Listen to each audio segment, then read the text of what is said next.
Henry. Welcome to Yachting USA. Good morning. Our side of the pond today. Pleasure to be here. It's a pleasure to have you. You're with Cecil Wright and Associates. And partners. Partners. I screwed that up before, didn't I? All the better. Cecil Wright Partners. And you're a brokerage house based in Monaco? Yeah, Monaco and London. And London. Fantastic. There's the King's English coming through there, right? Perfect. So let's talk about your maritime background and what brought you into yachting, because you have developed an amazing brokerage house in a relatively short period of time with some great success stories. But it didn't start with it never starts with the success stories. How'd you get into this space? What was the backstory to you being here? So it's a rather long story, but I started off as a young boy, as most of these people in our industry were, sailing. Hold it. Catch that? We keep seeing a common theme here. So many of our guests have actually started their maritime career passion sailing. Absolutely. I'm same thing. Little prams when I was 12 years old, Optimus. 11 years old. Optimus prams. Yeah. Yeah, all that stuff. So oppies, lasers, laser picos, 420s. I raced Hobie sailing cats. Yeah, I raced with my brother, Hobie Cat. All right. And a 420. Yeah. Okay. See, it's this common bond. I think when you get connected to the ocean, sailing is the best. I mean, you got the wind, you got the hull of your boat, you've got your wherewithal. You've got to read the winds, the seas, understand how things move, how you tack, how you maneuver. You go through a couple seasons sailing, you start to understand how the ocean works, how boats work. For sure. Yeah, and I think, I'm plainly sailing an oppie and sailing a 100-meter yacht are two rather different things, but they are connected, as you say. They are connected. I've always loved sailing, always. And I actually rather ironically sail a little less now as a result of doing this job. Because you're a little busier now. We're a bit busier, and you can't commit to 3-day regattas, really, if you've got people who wanting to see you on a short notice. Right. You don't let your crew down or your team down. No. So I still do a little bit of racing. I race in the Panorama Classic Series. I've done the Sons Bartlett's Bucket a few times. Okay. So I'm still lucky enough to go out and race occasionally. That is a nice fortune. Yeah. Wow. Exactly. But yeah, St. Martin's Bucket again is slightly different to racing an oppie. Yeah, somewhat significantly, I'd say. Probably a little more exciting, a little faster too. A little bit. A bit more rosé involved. Yeah, for sure. That led you where? So that led me really to nowhere. At that point in my life, and I'd never considered being a yacht broker until I was really introduced to it. I was aware of yachting and Sure. And what was going on, but my career was really I was destined to be a soldier. So when I was 16, I sat a scholarship to join the army. All right. And I was fortunate enough to win the top scholarship in my year. Sadly, I was also playing a lot of rugby at the time, which led to me having quite a significant knee injury. I was going to say, it's a pretty rough sport. Yeah. Anyway, it transpires that my knees weren't quite up to the task. Oh, no. And I've had 6 operations on my left knee and 2 on my right. So sadly, that precluded me from joining the British military. Does it make it challenging climbing the gangways and the stairways on these vessels? Being 6'5" does. Yeah, that it does. Not every boat's built for a tall man. That's for sure. There are sometimes advantages for being a little vertically challenged, like I am. But okay, so you dodged that bullet, no pun intended. Yeah. And so you segued somehow. Yeah. So it was a very tenuous link. My godfather's wife's brother-in-law. His wife, brother-in-law. Okay. Yeah, a nice tenuous link. He was involved with Edmiston. Okay. And he suggested that it might be a good career for me to go into. My family background's banking and finance. So yeah, we were talking the other day. Your family background in banking goes back, I think, longer than the country's been here. Not quite as far. It's 375 years. We're about to hit 250-year anniversary here. Oh right, well fair enough. Yeah. So a little longer than your country's been around for. But yes, we're having our 365th anniversary this year of our founding of our first bank. Wow, that's big. But anyway, so I'm a bit of a black sheep. So of my generation, I think I'm probably the only person who's not in finance. Okay. But I would dare say that in the world of brokerage and working with high net worth individuals, the finance background is helpful. It certainly helps to speak the language, to understand what it is clients are actually doing, managing funds. obviously people do all sorts of different things, but traditionally, if you're dealing with certainly East Coast US, Right. It's generally finance. In some way or other. So speaking the language helps. It has to. It has to. So, what brokerage did you go into? You didn't start your own brokerage immediately, No, did not you? at all. So I went in. So anyway, the opportunity arose to work as a junior broker in Edmiston. Okay. Working underneath Cecil Wright, who was at the time the lead sales broker at Edmiston. Fantastic. So a bit of history. He actually had set up Edmiston with Nick Edmiston about 19 years prior, having worked underneath Nick as his so 2IC at Camper Nicholson. So you got some nice pedigree there for your mentoring. Exactly. So it wasn't like we came out of nothing. And Chris is an unbelievably successful guy. I'm sure he won't mind me saying that. I think he did something like 80% of the sales revenue for Edmiston. That's real. Which is pretty impressive. Yeah, it was that's a real. massive project under his name. Anyway, so I was selected to work as his junior. That's wow, what a tutor. Yeah, an amazing mentor to have. Yeah. So, and even now, 13 years later, I'm still learning on a regular basis. Well, I got to tell you, man, it's I'm many years in the industry, and every day I'm learning something, and it's always a good day when I do. So it's a process. I think the day you stop learning, you've probably hit a bit of a problem. Yeah. Well, then you've either gotten arrogant and apathetic, or you're dead. Yeah, maybe. But Not sure which one's worse. I'll stay curious. I like staying curious. So how'd that go? What you had a reasonably successful period of time with Edmiston? To be honest, I was only there for a rather brief period of time.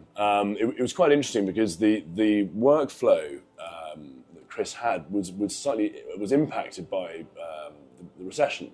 Sure it would be. So he had a number of builds that were taking place, and the last build was delivered, which was Madame Gou, 99-meter Feadship. When was this? How far back? So that was she was actually delivered in 2013. Okay. At the beginning of 2013. Right. So the opportunity arose, I think, for a sort of clean break, and there was, I can't go into too much detail. It's not really for me to say. That's but all right. there was discussion between him and Nick about how he would be able to leave the business in a sort of civilized, gentlemanly way, and be able to just start afresh without any conflict and. Well, And to a degree, it went forward like that. So, well, good. It's a proper ethical way to do things. Yeah. So shortly afterwards, our UK entity was set up very quickly. Simply because there's less paperwork, less bureaucracy to deal with, and our Monaco entity was founded on the 4th of June, 2013.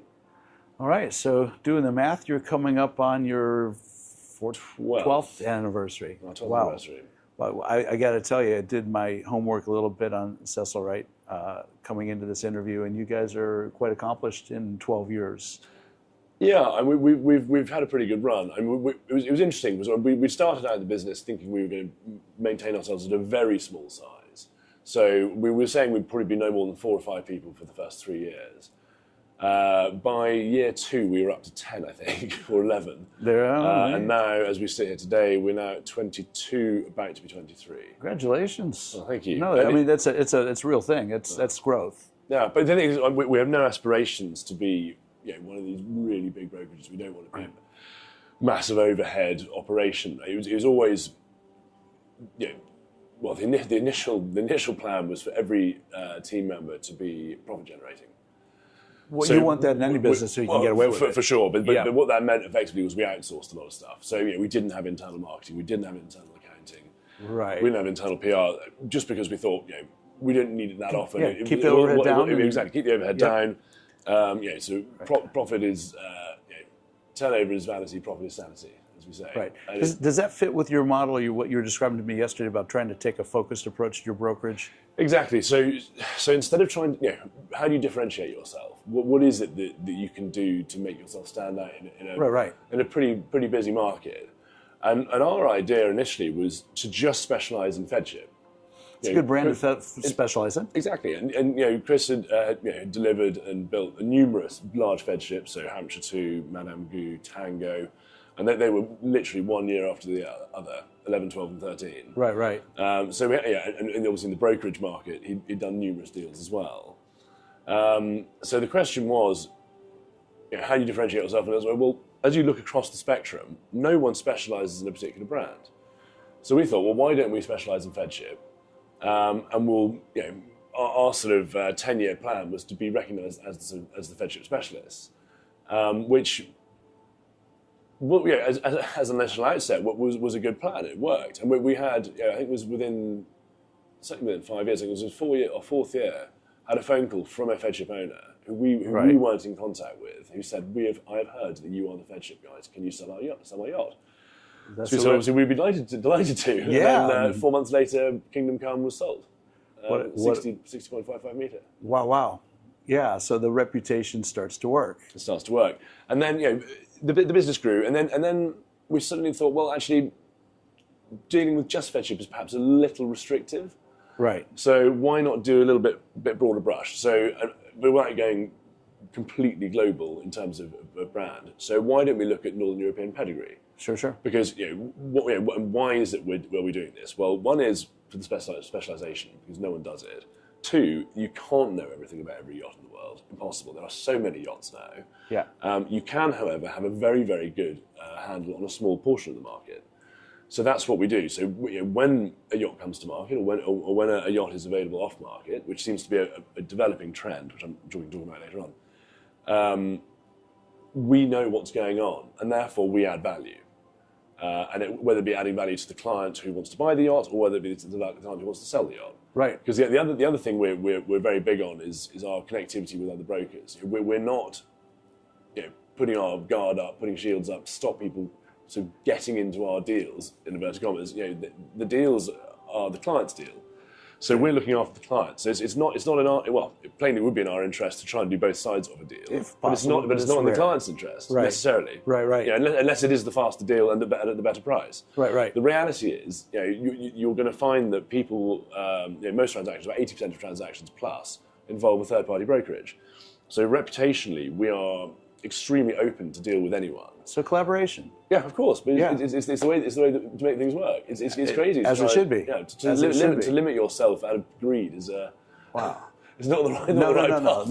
No. In this industry particularly, the collaboration, when you see it, it can get magical. Yeah. And I've seen both sides of that coin. I've seen brokerage houses that are very, very tucked in tight and have no interest in any real collaboration, and particularly a lot of the independent brokerages seem to be very open to collaboration. And it's one of those things where I find it rather mysterious that because you have elected to have a very large overhead, you feel that you deserve to bully a smaller broker or brokerage out of an element of their commission because your business costs more to run. Yeah, and well, you decided to do that, so right. you can suffer the consequence. and it is fascinating, actually, because when you look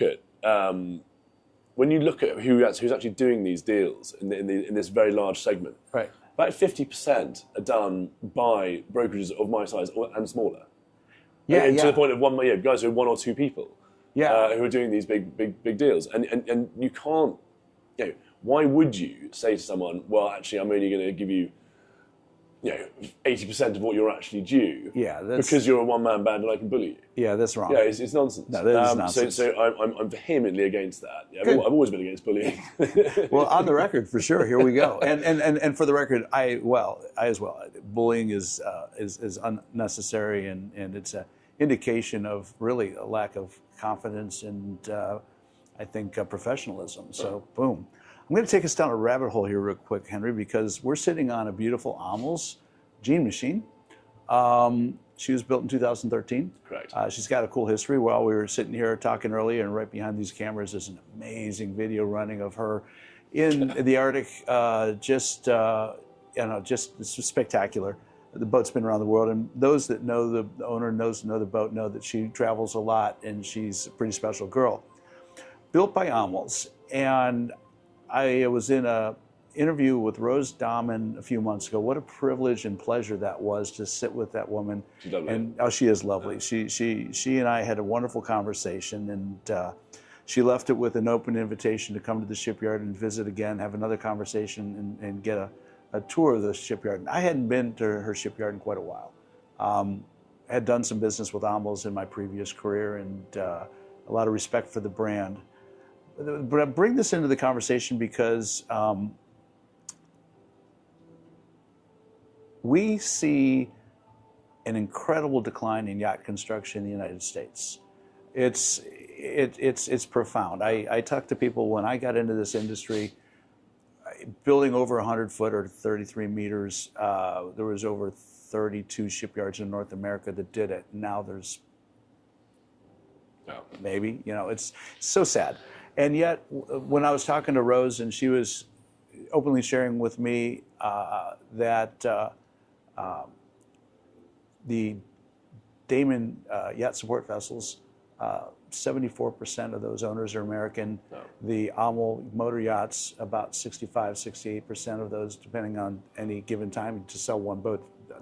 Percentage change big, but it's still roughly that is American owners. And right across the way from here, and you're a Feadship specialist, Feadship is right there, and talking to Farouk Nafedi and Ted McCumber, and they tell me that anywhere from 64 to 66% of their clients are American. So we see that the American high net worth individuals go into Europe buying the boats. It's not that the yachting industry is, on a decline at all. It's actually phenomenal. Yeah. As a broker, and of course you have to represent the interest of your clients. What are your thoughts on that? Do you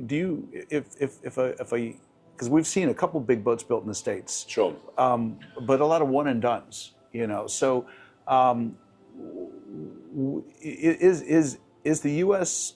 manufacturing out of the game forever, or is there an opportunity to bring it back into the industry with the right group, the right organization, the right product? My suspicion is, and I think it's probably pretty well understood, that the main reason for that is the strength of the US dollar.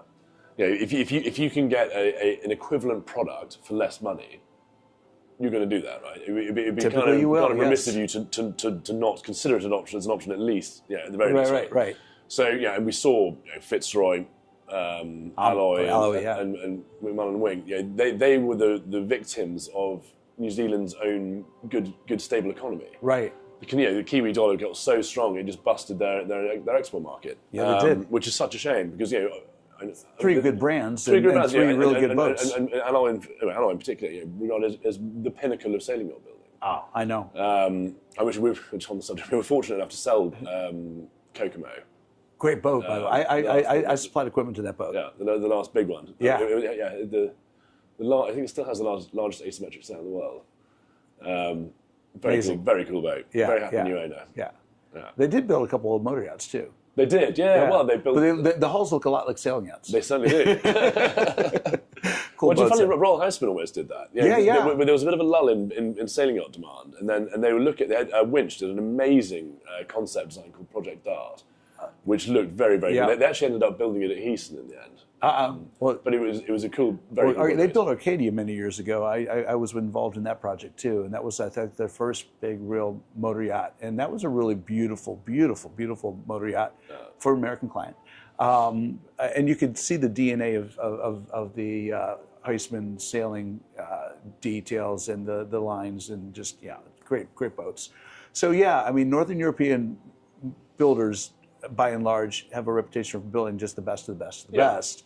And U.S. Clients recognize that. Of course. If you think Feadship was set up specifically to sell to the U.S., that is why Feadship is Feadship. That's right. I think the figures you get, you mentioned, the way we see it, it's about 60%-ish. So maybe a little over. And with obviously the Russians out of the picture, it probably is increased to 65% or so. Yeah. They used to be about 11% of the market. So it would make sense. But with the Damen support vessels, that plainly is a much bigger weighting than the average. It is.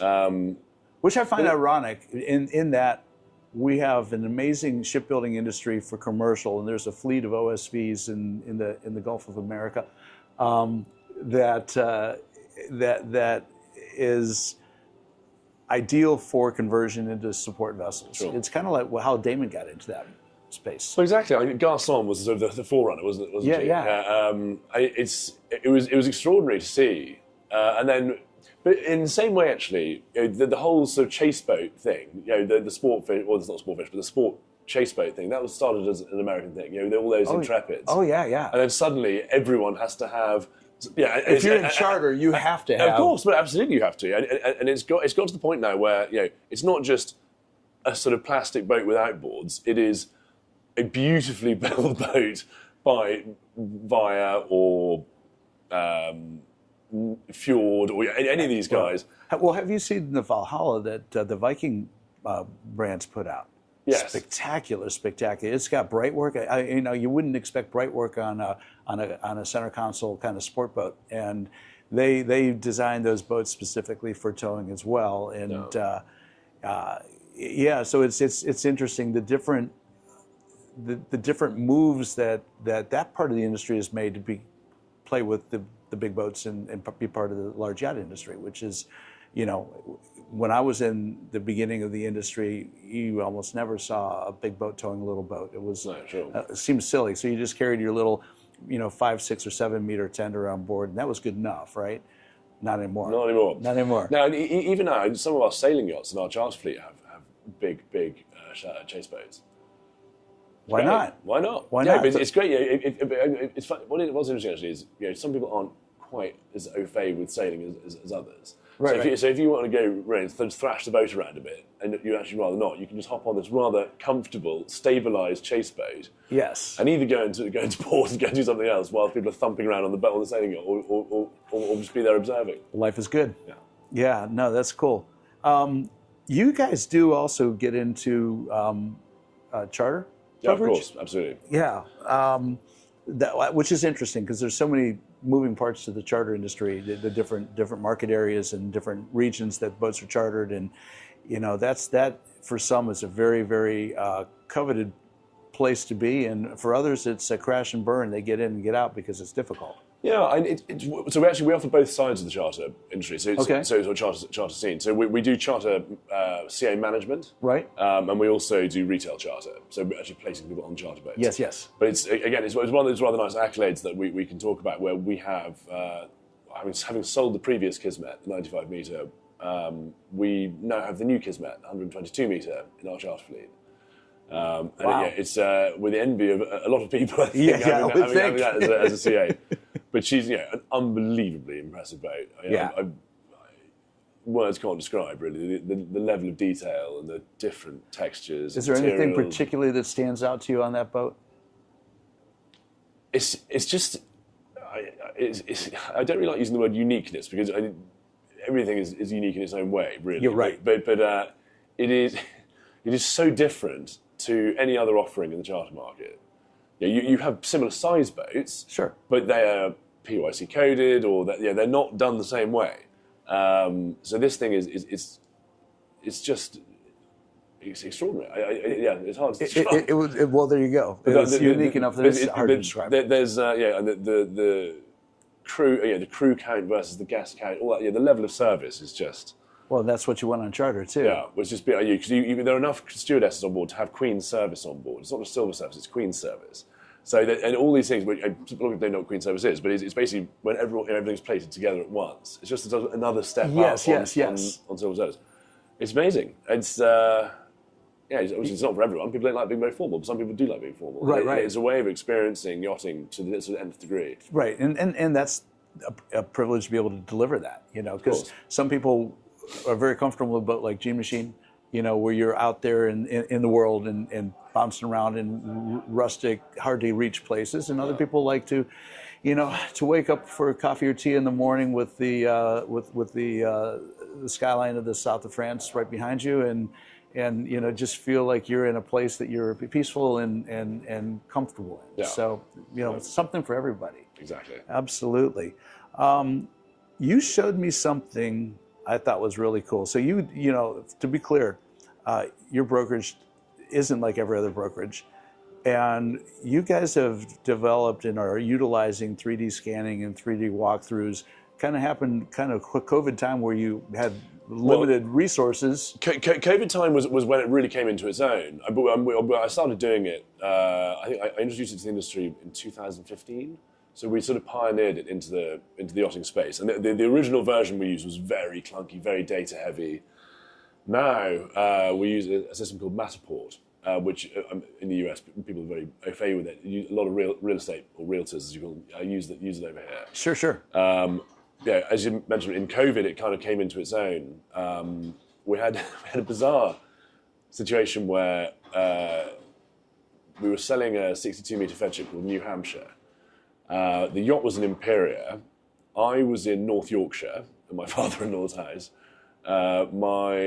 The captain of New Hampshire was on the new boat, Grace, which was another yacht we'd bought for the owner, with the old Kibo, 82-meter Aberking Rasmussen. I think the buyer was in Wyoming or something like that, and his broker and captain were in Florida. And using this 3D Matterport system, we effectively had like a yacht show walkthrough, which I conducted over Zoom. Having never heard of Zoom. Completely virtual. Completely virtual. And at the end of the tour, I said, "Thank you very much. It's been good to meet you," and et cetera, et cetera. And we ended the call. And by the end of the week, we had an offer. And he bought the yacht without ever physically seeing it. Wow, what a story! Which is pretty interesting thing to do. And I've sold numerous yachts now to people who've never physically seen them. Including, that's incredible. Including large Feadships, two big Feadships. Well, what you showed me yesterday was pretty remarkable, because you can go deck to deck and you create. You even showed me a view from the jacuzzi. Exactly. I thought that was so cool. I was waiting to see your toes show up there. No, it's great. The problem is, with a very large boat, particularly. And by very large, I mean anything about 3 or 4. When you get to 4 decks, and you get a bit confused when you look through a brochure. It's not immediately obvious what's where and how the cabin configurations relate to each other. And one of the big ones is where the bathrooms are. You can get woken up by plumbing or whatever in the middle of the night, depending on how the GAs are arranged. Little details like that you don't ever think about, right? But that's until you've already owned a boat for sure. But that's why I think about it for you. There you go. All right. It's fantastic, and for charter, obviously, it's very useful as well. So people get to feel they know the boat, prior to doing it. Speaking of which, one of the things we did from a marketing perspective, just to jump back to that, was on Arians, which used to be Excellence 5. So that was another big Aberking that we bought. Right. And that was in 2016, I think. Okay. That was Mr. Chambers' boat at one point in time. Correct. Now belongs to a very, very charming, another American client of ours. That yacht is phenomenally successful in the charter sphere, and the reason for that is we sort of changed around how the boat was perceived. So yachting normally is very private, very secret, of course, and it's very and rightly so. But if you're trying to commercialise something, it's not just the yacht itself; it's the crew. So we had a big push on Jared Watney. I'm sure you know. We put him on board. We had Dean Harrison, the chef, who is now on Project X, I think. Right. Really lovely guys. Dean Palazzi, the captain, amazing guy. The crew on there, it's next level. But the interesting thing was, we put out a load of social media about the crew, and therefore when the guests arrived, instead of taking a day or two to understand who the crew were and kind of remember their names, because it takes time, you could arrive knowing the crew. So your week of charter is a week of full enjoyment. You're already imbued in the boat. You know the crew, right? And you just just get going and have a really lovely time. And it was a really successful way of doing things. Well, Henry, one of the trends we're starting to see are the social media charter involvement with crew and captain. I was on board unbridled during Flibs. One of the reasons I was brought on board, we did a couple seminars on board, talking about charter with panelists and all that. I moderated, and they had hired special people just to create social media and video content, and other programs like Loon and others have had a big run at putting out a lot of their own social media. The crew doing their own social media, creating this kind of like this video we're seeing in the background here. The charter vibe to really get a sense of what kind of excitement, what kind of experiences you can anticipate with this program that we've got. And there you go, I think, is a trend that's moving forward as more and more yachts are creating their own marketing media to promote their charter platform. For sure, and even just looking at these cameras here, this equipment now is so scalable and relatively easy to use compared to what it used to be. Yes. But you can give a yacht a drone to go out and create content for you. Right. Yeah, and it's obviously, it's in the interest of the crew because it's interesting for them, interest of the owner because it's fun, for them to have the photography and the videography. It's very handy for us because we can use it in marketing. Of course, lots of B-roll. And it's just the benefit of the boat. Now, there's thresholds, obviously, because you don't want to, well, depending on how private the individual is, you don't want to completely overexpose the boat. Well, that is the question sometimes. But good content. Yeah, it's lovely. Obviously we can't see what's going on behind the cameras, but this video is extraordinary. Right. And you look at that and you go, yeah, I want to be on this boat. I do. I'm being mesmerized as we're having this conversation because I wish the people watching this or listening to this could see what we're seeing. It's spectacular. Gene Machine. So, family of banking, and here we are in the 21st century, a couple decades in, and cryptocurrency is starting to become interesting. And you were telling me that you guys have embraced that technology as well. Very much so. So it's a strange story. So I first heard the utterance of Bitcoin in 2013. So I was got a long way ahead of the curve. And it was a client of mine in Monaco who, as well as doing his job, mined Bitcoin. And it spent about 2 hours him trying to explain to me what it was. Did you get it? I left none the wiser. That's confusing to me to this day. I now thankfully get it. But we were the first brokerage to list a yacht for crypto. Wow. That was back in 2016, I think. Where the owner we didn't actually do the deal in crypto. I should add. But okay. It was the option was there. But it's an interesting medium of exchange. I spoke about this at the Superyacht Investor Conference last year. The utility of crypto in yachting is an interesting one, and I think there's a lot of misunderstanding about what crypto is, who uses it. There's this sort of theory that it's the medium of exchange for criminality and all this sort of stuff. Well, yeah. There's always that conversation. There's that conversation, but then equally, what did criminals use before Bitcoin? Cash. US dollars.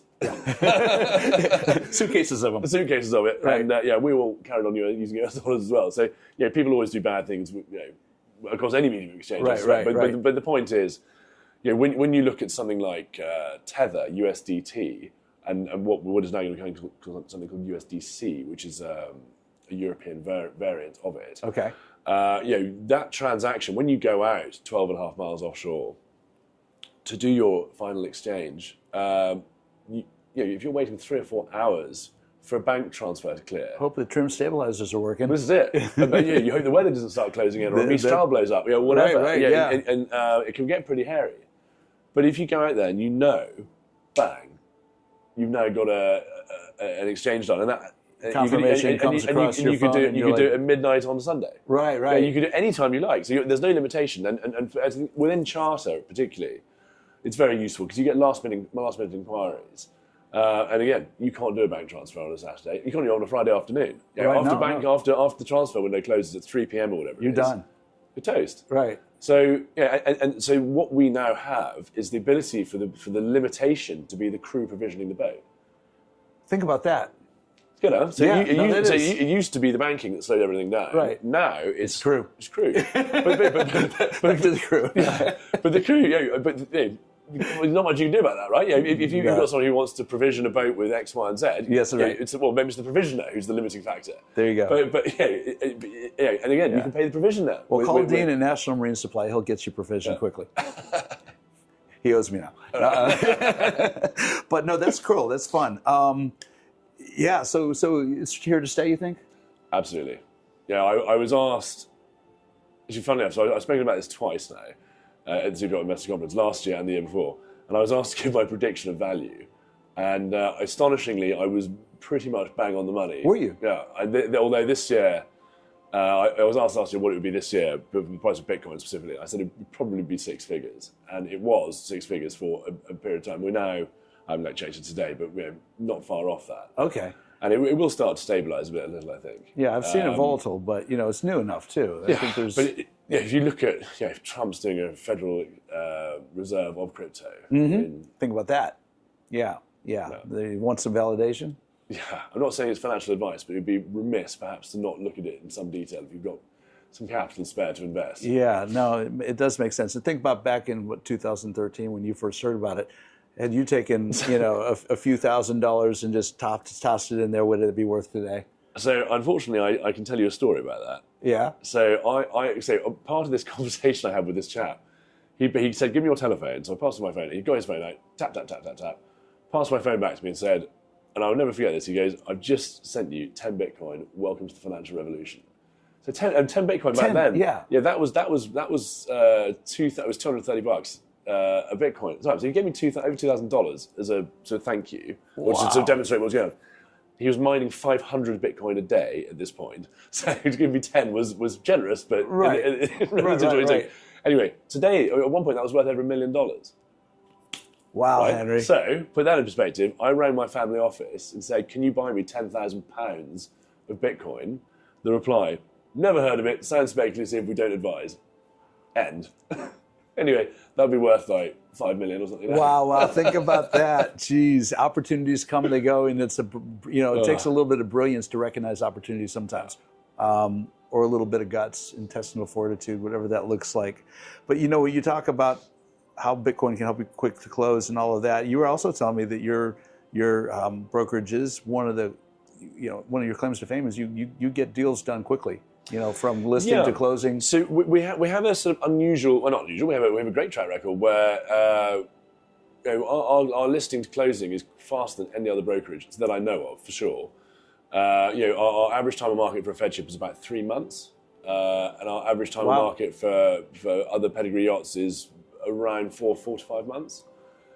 If you consider that most yachts, I've done a lot of analysis on this. It's kind of one of the things I like doing with my free time is a lot of your free time analysis. Yeah. Spreadsheet guy. Spreadsheet guy. So you look at time on market, reductions in price, estimated cost of running, and you suddenly you factor. If you come to me and say, "What's my yacht worth?" and I say it's worth 10 million euros, and you go to someone else and he says it's worth 15 million euros, logic would dictate you go to the guy who can sell it for 15. Sure. But if the reality is it's worth 9.5, yeah, you're not going to get close to the 15. You're not going to get close to the 15. You're going to sit there for a long time and being irritated by the fact you're not being sold. And you got to pay that crew every. You're paying every day is expensive. Yeah, absolutely. And it's not just the expense; it's the frustration because what I hate is this idea that the best day in your life is when you sell your yacht followed by when you bought it, whatever the expression is. And unfortunately, people do get upset by not being able to sell their yachts, and it's something I suspect will never stop in this industry because why wouldn't you try and win a listing by of course if they can set your expectations high, and it's like a sort of game of pass the parcel. Eventually the price comes down and are you still the CA? Yep, maybe. Okay, so then you manage to sell it. Yeah. Or do you just list it appropriately with somebody who's actually giving you some honest advice and demonstrated why the value of your yacht is such? There you go. And then you sell it. And it's taken us a number of years. We're still doing it now. All that data we've collected over the years, I can demonstrate it very quickly and very succinctly to a seller or to an owner as to where their yacht is positioned, why it is. Yep. And then go from there, and then demonstrate what will happen to you if you try and beat the market. And the thing is, back in the day, you could beat the market.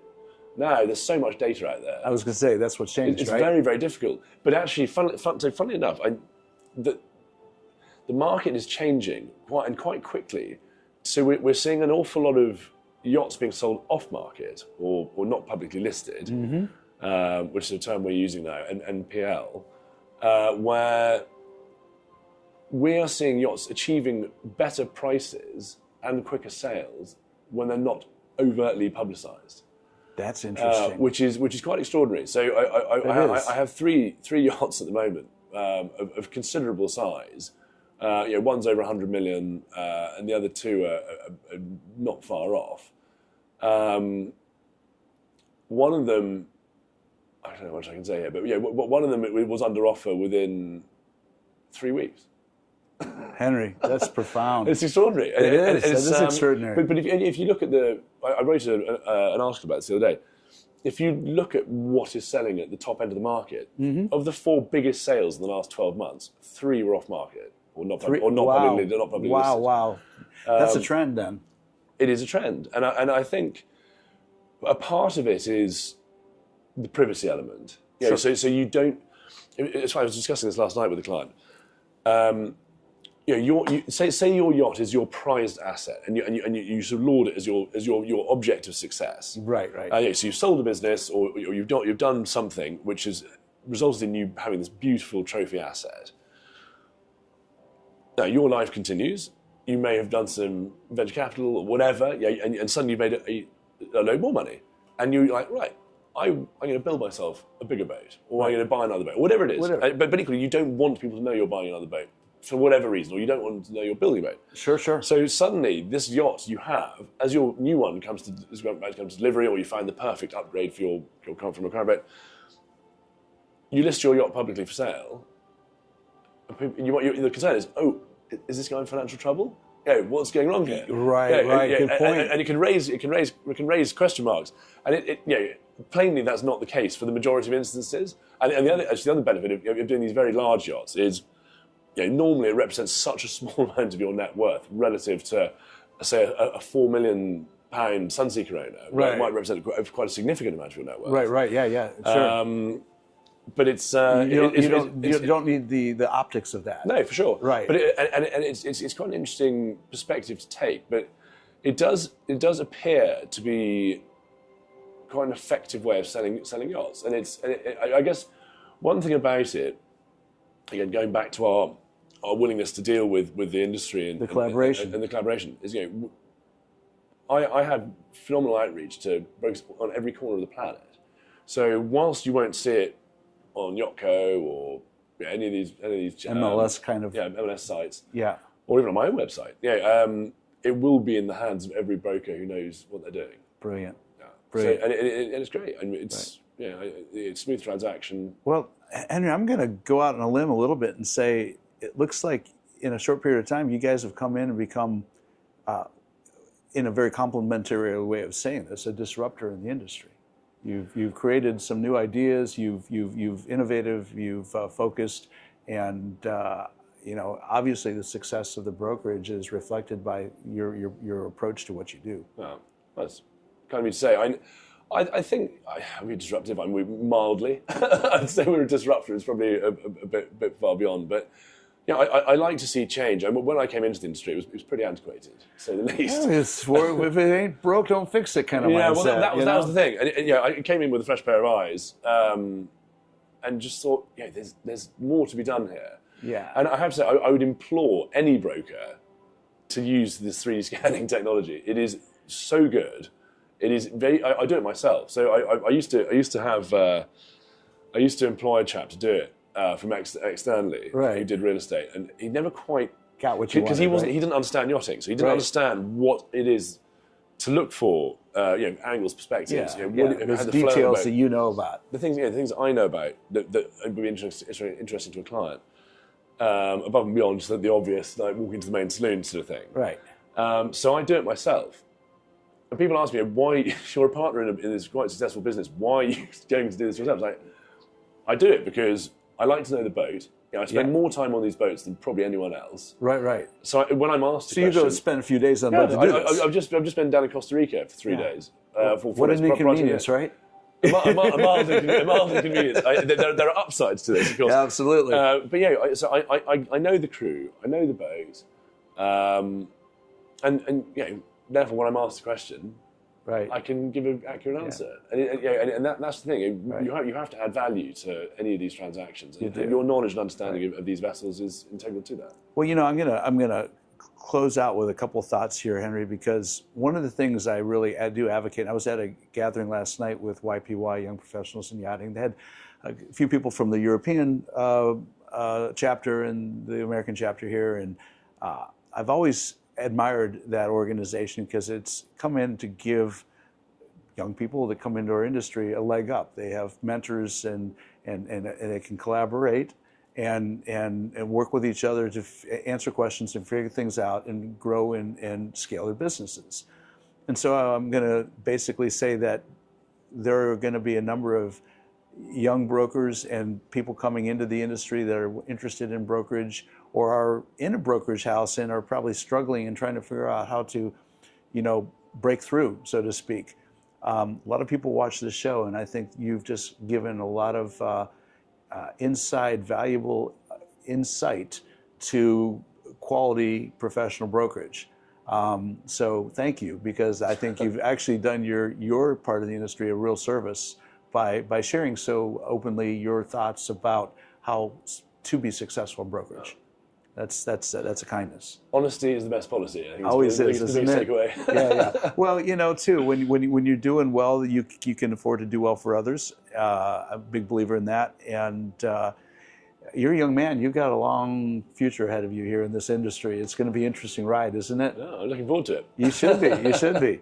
So I look forward to crossing paths with you again in the near future. I'm certain I'll see you on the docks in Monaco, likely. No doubt. And between now and then, it'll be fun to see what you accomplish, and be fun to follow up with you and hear a couple more stories come out of this summer. I'll be delighted. Get some sailing in.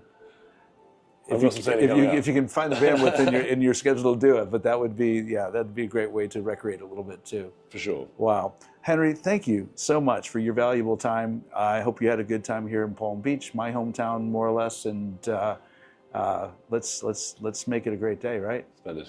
All right. Pleasure. Thank you. Thanks so much. My pleasure. Cheers. I appreciate it. Yeah, and until the next time, I'm out of here.